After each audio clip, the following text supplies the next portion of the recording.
हमें उसे फिर से ऐसा ही क्षण है। दशकों पहले जैव विविधता की सदियों पुरानी जो कड़ी टूट गई थी, विलुप्त हो गई थी, आज हमें उसे फिर से जोड़ने का मौका मिला है। आज भारत की धरती पर चीता लौट आए हैं और मैं ये भी कहूंगा कि इन चीतों के साथ ही भारत की प्रकृति प्रेमी चेतना भी पूरी शक्ति से जागृत हो उठी है। मैं इस ऐतिहासिक अवसर पर सभी देशवासियों को बहुत बहुत बधाई देता हूं। ಈ ಸ್ಮಾರ್ಟ್ ಫೋನ್ ಯುಗದಲ್ಲೂ ಇವರು ಫೋಟೋ ಸ್ಟುಡಿಯೋ ಮಾಡಿ ವರ್ಷಕ್ಕೆ 30 ಲಕ್ಷ ಲಾಭ ಮಾಡ್ತಿದ್ದಾರೆ। ನೀವು ಮಾಡಬೇಕಾ? ಅವರಿಂದ ಕಲಿಬೇಕಾ? ಫ್ರೀಡಮ್ ಆಪ್ ಅನ್ನು ಈಗಲೇ ಡೌನ್ಲೋಡ್ ಮಾಡಿ। विशेष रूप से मैं हमारे मित्र देश नामीबिया और वहां की सरकार का भी धन्यवाद करता हूं, जिनके सहयोग से दशकों बाद चीते भारत की धरती पर वापस लौटे हैं।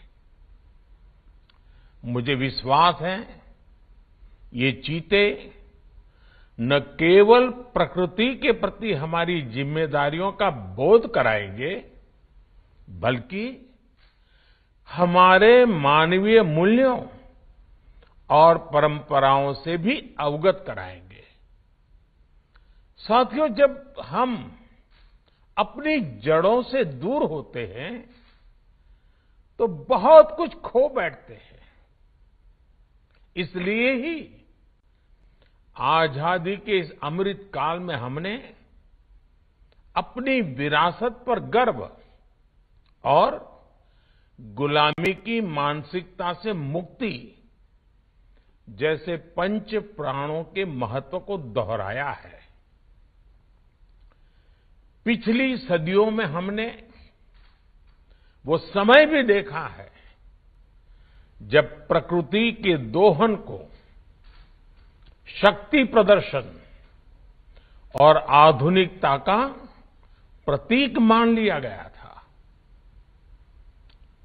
1947 में जब देश में केवल आखिरी 3 चीते बचे थे तो उनका भी साल के जंगलों में निष्ठुरता व गैर जिम्मेदारी से शिकार कर लिया गया। ये दुर्भाग्य रहा कि हमने 1952 में चीतों को देश से विलुप्त तो घोषित कर दिया, लेकिन उनके पुनर्वास के लिए दशकों तक कोई सार्थक प्रयास नहीं हुआ। आज आजादी के अमृत काल में अब देश नई ऊर्जा के साथ चीतों के पुनर्वास के लिए जुट गया है। अमृत में तो वो सामर्थ्य होता है जो मृत को भी पुनर्जीवित कर देता है। मुझे खुशी है कि आजादी के अमृत काल में कर्तव्य और विश्वास का ये अमृत हमारी विरासत को, हमारी धरोहरों को और अब चीतों को भी भारत की धरती पर पुनर्जीवित कर रहा है। इसके पीछे हमारी वर्षों की मेहनत है। एक ऐसा कार्य राजनीतिक दृष्टि से जिसे कोई महत्व नहीं देता, उसके पीछे भी हमने भरपूर ऊर्जा लगाई। इसके पीछे एक विस्तृत चीता एक्शन प्लान तैयार किया गया। हमारे वैज्ञानिकों ने लंबी रिसर्च की। साउथ अफ्रीकन और नामीबियाई एक्सपर्ट के साथ मिलकर काम किया। हमारी टीम्स वहां गई, वहां के एक्सपर्ट भी भारत आए। पूरे देश में चीतों के लिए सबसे उपयुक्त क्षेत्र के लिए वैज्ञानिक सर्वे किए गए और तब कूनो नेशनल पार्क को इस शुरुआत के लिए चुना गया। और आज हमारी वो मेहनत परिणाम के रूप में हमारे सामने है। साथियों, ये बात सही है कि जब प्रकृति और पर्यावरण का संरक्षण होता है तो हमारा भविष्य भी सुरक्षित होता है, विकास और समृद्धि के रास्ते भी खुलते हैं। कूनो नेशनल पार्क में जब चीता फिर से दौड़ेंगे तो यहां का ग्रासलैंड इकोसिस्टम फिर से रिस्टोर होगा, बायोडायवर्सिटी और बढ़ेगी। आने वाले दिनों में यहां इको टूरिज्म भी बढ़ेगा, यहां विकास की नई संभावनाएं जन्म लेगी, रोजगार के अवसर बढ़ेंगे। लेकिन साथियों, मैं आज आपसे सभी देशवासियों से एक आग्रह भी करना चाहता हूं। कूनो नेशनल पार्क में छोड़े गए चीतों को देखने के लिए देशवासियों को कुछ महीने का धैर्य दिखाना होगा, इंतजार करना होगा, सहयोग करना होगा। आज ये चीते मेहमान बनकर आए हैं, इस क्षेत्र से अनजान है। कूनो नेशनल पार्क को ये चीते अपना घर बना पाए, इसके लिए हमें इन चीतों को भी कुछ महीने का समय देना होगा। अंतर्राष्ट्रीय गाइडलाइंस पर चलते हुए भारत इन चीतों को बसाने की पूरी कोशिश कर रहा है। हमें अपने प्रयासों को विफल नहीं होने देना है।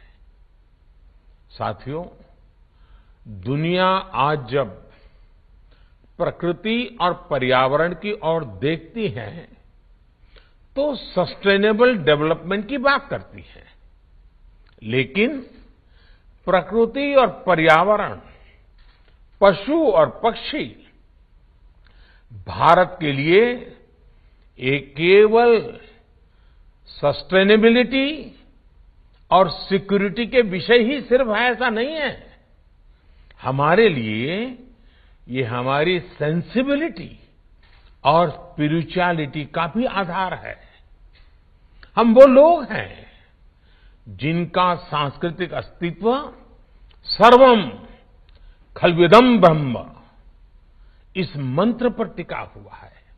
अर्थात संसार में पशु, पक्षी, पेड़, पौधे, जड़, चेतन जो कुछ भी है वो ईश्वर का ही स्वरूप है, हमारा अपना ही विस्तार है। हम वो लोग हैं जो कहते हैं परम परोपकारार्थम यो जीवति सह जीवति, अर्थात खुद के फायदे को ध्यान में रख करके जीना वास्तविक जीवन नहीं है।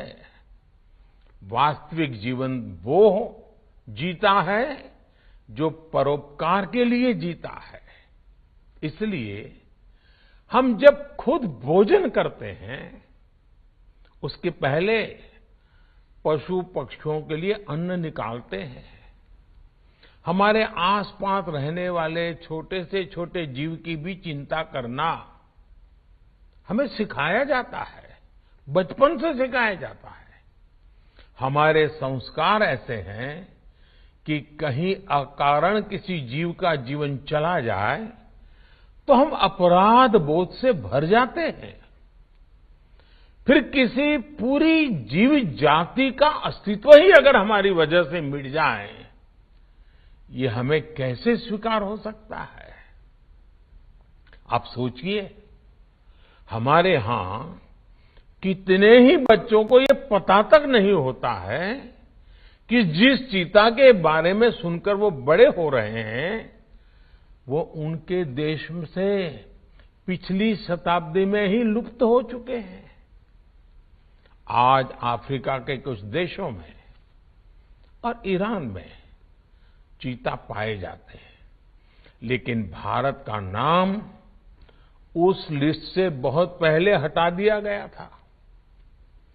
आने वाले वर्षों में बच्चों को इस विडंबना से नहीं गुजरना पड़ेगा। मुझे विश्वास है वो चीता को अपने ही देश में कूनो नेशनल ಚೀತಾಗಳು ಭಾರತದಲ್ಲಿ ಕಾಣಿಸಿಕೊಂಡು 70 ವರ್ಷ ಆಗಿತ್ತು. ಅವುಗಳನ್ನು ತರಬೇಕು ಅಂತ ಹೇಳಿ ಪ್ರಯತ್ನ ಶುರುವಾಗಿ 50 ವರ್ಷ ಆಗಿತ್ತು. ಕೊನೆಗೂ ಕೂಡ ಚೀತಾಗಳು ಭಾರತದ ನೆಲಕ್ಕೆ ಕಾಲಿಟ್ಟಿವೆ. ಇಲ್ಲಿ ಜೀವನ ನಡೆಸೋದಕ್ಕೂ ಕೂಡ ಶುರು ಮಾಡಿದ್ದಾವೆ. ಈ ಸ್ಮಾರ್ಟ್ ಫೋನ್ ಯುಗದಲ್ಲೂ ಇವರು ಫೋಟೋ ಸ್ಟುಡಿಯೋ ಮಾಡಿ ವರ್ಷಕ್ಕೆ 30 ಲಕ್ಷ ಲಾಭ ಮಾಡ್ತಿದ್ದಾರೆ. ನೀವು ಮಾಡಬೇಕಾ?